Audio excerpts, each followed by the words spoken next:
Turn back to number 77. Till the storm passes by. A lot of us are going through storms, problems.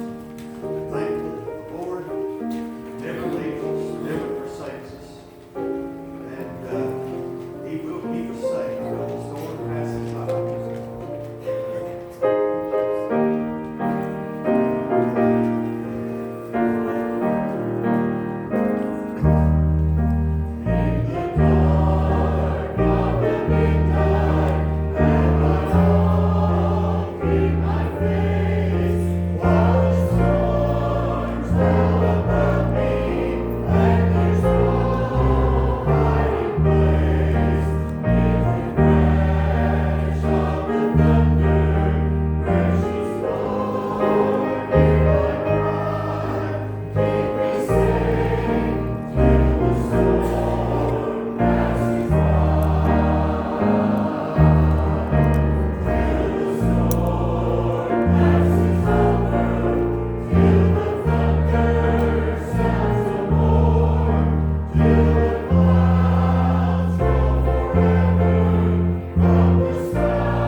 pretty women here.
Heavenly Father God, we come to you grateful to be here to worship you, God. We'll praise your name, Lord. Thank you for what you've done for us this year so far. Bring us back into church, God. We come with these many, many requests, God, of the city. Those in need of you, God, that don't know you. We pray that something would be done to show life to them. God bless AC as he brings us the message. Continue to bless us as we praise you. Bless this offering, God. Thank you. We praise you in your name. Ushers, will y'all come?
Down at the city, older lady, I think she was what, like 97, 98, 97 years old from home.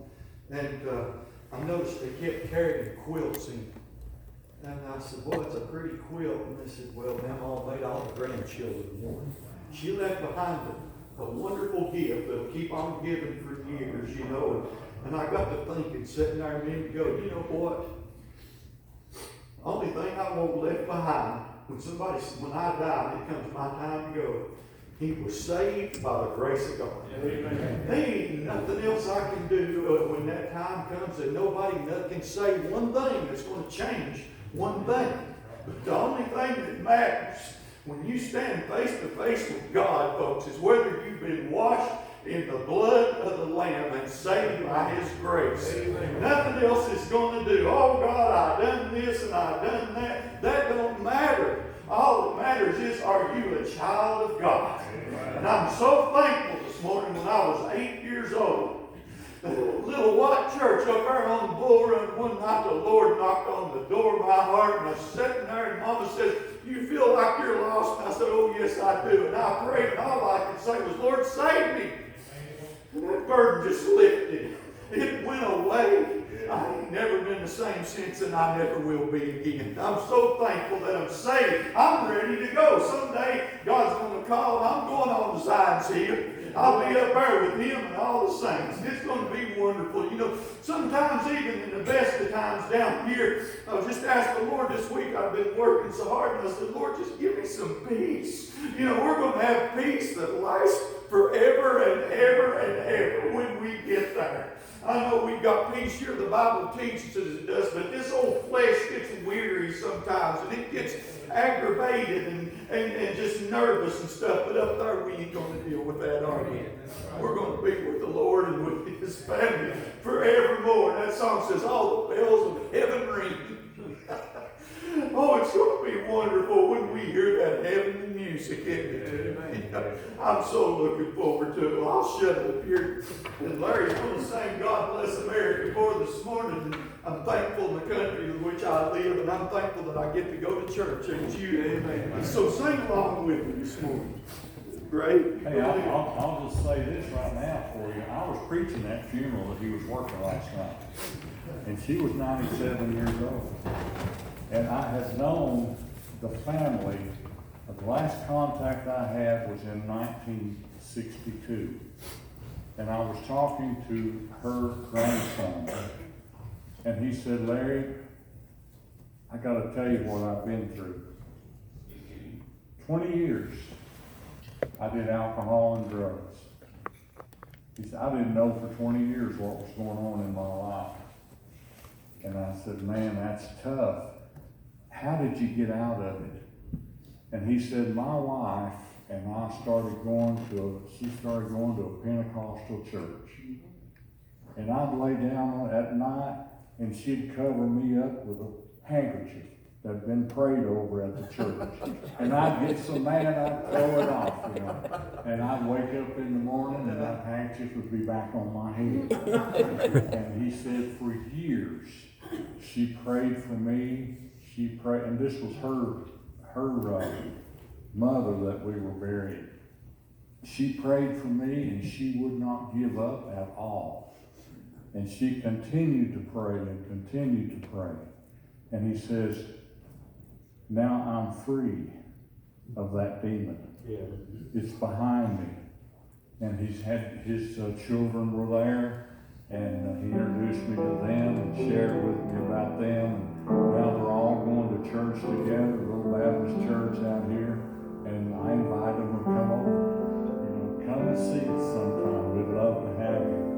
And it's amazing how God can reach out and use all kinds of things to touch people. This little song that I'm going to sing this morning, I've sung since I was in actually high school. Irving Berlin said of this song, he's the composer, in 1940 in an interview, he said, "It's not a patriotic song, but an expression of gratitude for what this country has done for its citizens and of what home really means." And so I made a comment, says, "A lot of people count 'God Bless America' as the unofficial national anthem of America. And I'll tell you right now, folks, you talk about this country and its greatness. This is the greatest country that's in the world. Not that we could live in. It's the greatest country in the world. There's nowhere that you can have the freedoms that we have. And it's true, we've got some suppression of things right now, but let me tell you, the root has not changed. We're still the United States of America. We're still God-fearing people. And we know that God is watching over us, and He will lead us through. He will lead us through to the victory. And don't forget that.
bless America, my home sweet home.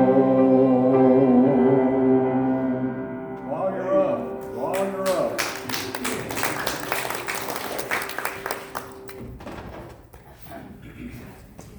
I pledge allegiance to the flag of the United States of America and to the republic for which it stands, one nation, under God, indivisible, with liberty and justice for all. Thank you so much. Thank you, Larry. Thank you, Steve, for getting quiet.